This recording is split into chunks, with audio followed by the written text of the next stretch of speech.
There's a lot of buzz right now about investing in real estate in 2025. And before you dive into deals and data, let's talk about what really works in today's market, especially if you're a first-time investor. I remember what that was like, who wants to build wisely and not just chase the next hot trend. Please don't be that person. I'm saying truly don't. You see a squirrel, don't follow it. It doesn't make sense in real estate. So look, should you invest now? You're going to be tempted to invest now. You want to know why? We're transitioning into a buyer's market right now. And you're going to see it all over the place. Invest now, buy a property now. And the honest truth is, not everyone should jump in. Look, it's not made for everyone. Even my number one statement I always say is, not everyone is built for home ownership. And that includes investing, right? So yes, if you're financially stable, think long-term and have a mentor, and then validate that mentor's information is great information. I know you're going to want to flip, right? That's what everyone wants to do. And, it's fun and it's short-lived and it's really tough in this market because the market is shifting dramatically right now. So don't invest just because TikTok told you to. I mean, I tell my husband all the time, what did Dr. TikTok tell you today? Look, don't do it because TikTok told you to. Do it because it aligns with your life plan. It's got to make sense. It's got to be the thing that will carry you through so that you become the millionaire real estate investor. And you do what I do, hold your real estate. It makes great sense. So look, you want to pick a strategy that matches your life plan. I have picked my strategy. I'm going to encourage you to do the same thing. What kind of strategies are out there? Well, there's that BRRRR, right? Everyone talks about BRRRR. What is it? And then there's rentals and there's house hacking. What fits your age, income, and risk tolerance? That's going to be the big key factor there. Risk tolerance. I'm a jump in, knock it out, and deal with the repercussions later. Some people are like, I need to spreadsheet out all those repercussions right now, and I need to see every angle. I remember we bought our first rental property. Oh my goodness. My husband has zero risk tolerance. He's like, heck no, babe, we aren't buying any rental properties. And I said, no, we are buying a rental property. And when you have a partner who's saying, heck no, I'm not doing that, what do? You have to sit down, come together, and look at the numbers together. That's harder than just you going into it and doing the deal. So when you have a partner, remember, that's going to add an extra level of communication requirements for you. So you're going to want to make sure you know exactly what you're doing. I'm going to go to a real life story right now. Real life. This is probably 17 years ago. I've been in the business now 20 years. 17 years ago, this gentleman came to me. He found me on the internet. And he came to me and he said, Lori, I bought this property in Montclair, California, and the agent told me it was a great deal. The agent said, I'm going to be able to sell it. It's not going to be a problem, and I'm going to make a ton of money off of it. that didn't happen. What was he doing with me? We were fixing his challenge, his problem. Did he take a loss? Heck, yes, he did. What was the first reason he took that loss? Because he just worked with the first agent he talked with, who happened to be the listing agent of the property he bought. Now, side note, it's not bad to work with the listing agent. You just need to be cautious to make sure your numbers make sense. It's easy not to take a loss if you're going to hold that property for long term. Again, hold for long term. He wasn't. He was doing the flip game. And so those numbers went sideways and he took a loss. It had this weird room in it that he was like, I don't know what to do with it. I said, well, we're going to have to just like stage so people understand what to do with this house. And he goes, it's not in the budget. I can't afford it. And I'm going to tell you, it wasn't in my budget either, because we helped him in his commission compensation so that he could hit the numbers to get out of this property that was now upside down for him, now costing him money, not winning him anything, not carrying him forward in his financial wellness. So, long story short, I was able to virtually stage the property. So important for that space. And yes, we sold it. And yes, he took a loss. What is the motto in that, or the moral, I should say, in that story? Heck, don't work with the first agent you meet. Make sure they get it. Make sure they know what they're doing. And even better, see if they're investing themselves. I know I am, and I love real estate investment. So look, pick your plan, not just your market. You definitely want to pick the plan. What does that really mean? What does it mean? Pick my plan, Lori? I don't get that at all, right? So get it. You have to find the right property in your area, the type of tenant you want to interact with, the type of person you want to be in business with. Because look, that tenant, once they sign that lease, they're yours for the next year or beyond. Do you really want to be in business with them? Or are you the slumlord who ignores them when they need help? So make sure you jive and be fair housing compliant. You cannot, California makes it so tough. You cannot choose a tenant because you like them. So hopefully you love them and they're the right tenant for your property, so you're fair housing compliant. Want to know more about that? We'll talk more about that in another conversation, because fair housing is a huge thing. Look, you want to find your property. I love townhouses. That's my gig. I bought a second townhouse and thought I was going to absolutely love it. And I do, except for I don't like the occupant right next door. Don't tell her. Hopefully she's not listening. She drives me crazy. Anytime someone parks in front of her house, near her townhouse, in her parking spot, she is always bothering me.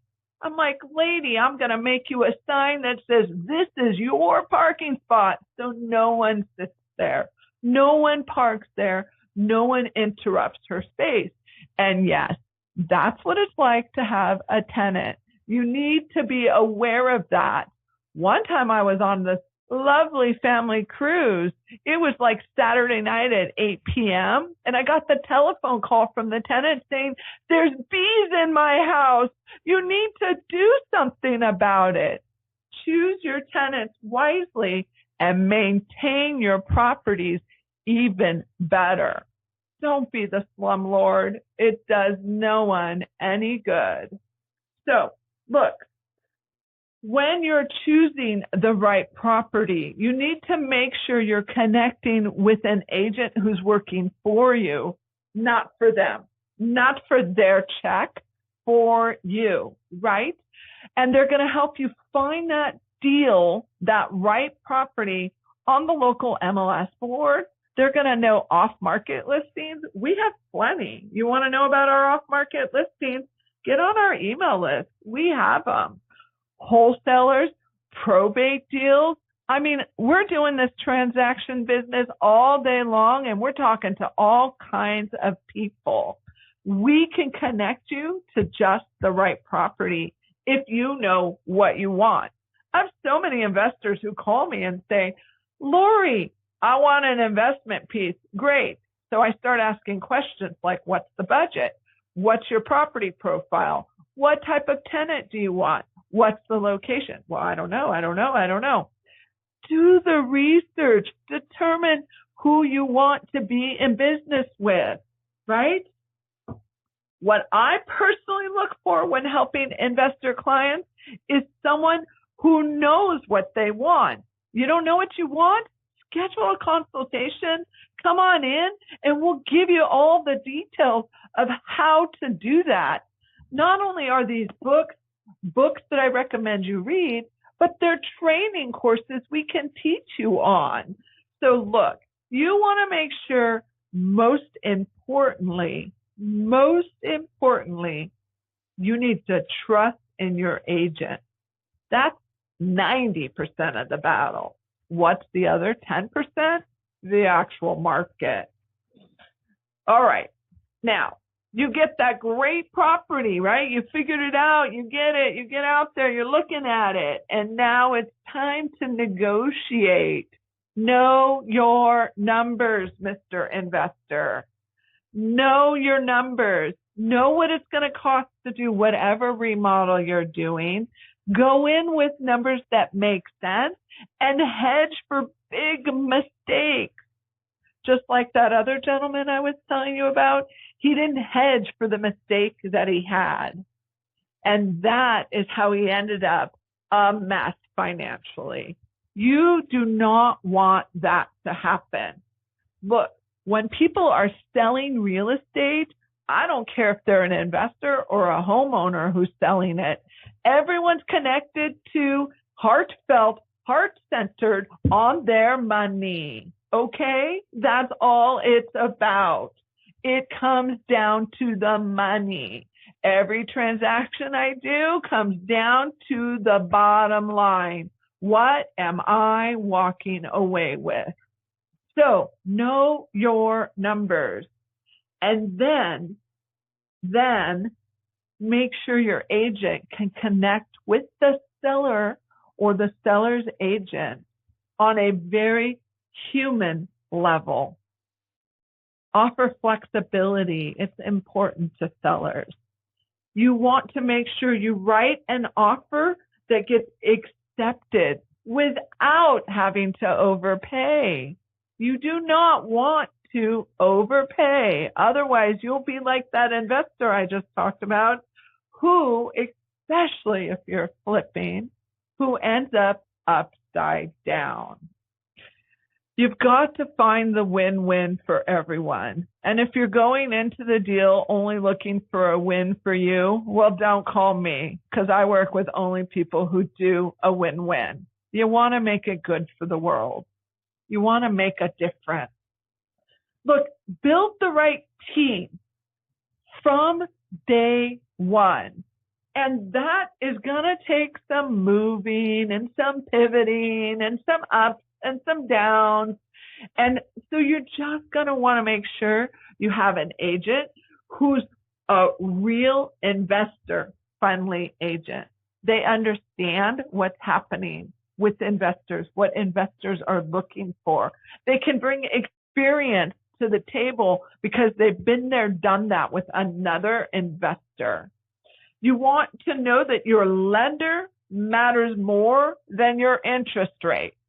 Your lender, hear that again, and this is to all buyers, not just investors.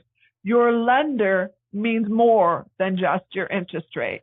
Your interest rate, negotiable. You can change it. Yeah, it costs a little bit of money, but the wrong lender costs you even more money than the interest rate. And you want to make sure your documents are ready to go. Your documents are ready to go. And what are those documents? So many documents. That's where the lender matters for getting your offer, your loan, the most competitive product. And then our offer from the agent perspective, we need to be able to write that offer the strongest that we can, because terms will win. It doesn't always have to be that you pay the most money. Sometimes it's just the terms and the human connection that gets you what you need. I know you're saying, but Lori, you said earlier the bottom line matters. You get close to that bottom line and then you give some really good terms, that bottom line now moves. That makes great sense. Look, my favorite beginner transactions, I don't like to call them deals. I know everyone's like, oh, what's the deal? This is the deal. I refer to all of my transactions as street addresses to be completely transparent. Oh, I had one client who did this, leaseback. I did my first leaseback and I was like, wow, this is kind of interesting. She leased the property for a year. And then 1 year later, we closed on it. It was a pretty phenomenal deal for her. And she still has that condo townhouse as her first investment property. And I am so proud of her as a woman and an investor just moving forward. You can do it, most definitely. Oh, another great one is a duplex with rental potential. Now, I don't own any duplexes, and I'm not really in the business to own a duplex. And you got to really pay attention to the details of a duplex when you buy one. Look at that title report. Make sure it's a good title report, because there's always stipulations on duplexes with the city. And then you decide, does this make great sense for me? Because remember, a duplex means more than one person's living on that property, and sometimes personalities conflict and go, boom, yes, they do. And you wonder why you bought that property from the beginning. And sometimes they're just amazing. So I love cosmetic fixers in stable neighborhoods. I love that. What is that, Lori? I sell so many of them, and I actually help my sellers get their properties ready so it's not so much of a fixer anymore, so we can sell it for more money. Just makes great sense. Cosmetic fixers in a stable neighborhood. It means buy the ugliest house in the greatest neighborhood. Yes. I love those houses. And then there's a 1031 opportunity. What's a 1031 opportunity? When you take a property that, well, like my first one I bought, I bought what I could afford at that time.